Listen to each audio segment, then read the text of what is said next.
फिरौन का दरिया नील में डूबने का कोई प्रोग्राम नहीं था, मगर डूब गया। शद्दाद अगले सैकड़ों साल जन्नत में अयाशियां करना चाहता था, मगर दरवाजे पर पहुंचकर मर गया।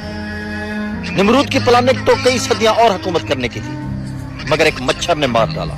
यजीद ने हजरत इमाम को शहीद करके अपने लिए लंबे अरसे की बादशाहत का इंतजाम किया था, मगर 10 साल बाद पांव पर जहरीला जख्म होने से इबरतनाक मौत, और आगे उसकी नस्ल भी मिट गई। हिटलर के इरादे और भी खतरनाक थे, मगर हालात ऐसे बदले कि खुदकुशी पर मजबूर हो गया। दुनिया के हर जालिम को एक मुद्दत तक मोहलत मिलती है, फिर जब अल्लाह ताला की पुकार आती है तो धन, दौलत, ताकत, रसायल, वसायल कुछ भी काम नहीं आता।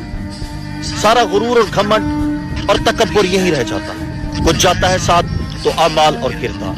हमारी कामयाबी उस दिन शुरू होगी जिस दिन रश उर्स, मेलों या मज़ारों पर नहीं, बल्कि रश अल्लाह के घर मस्जिद में होगा।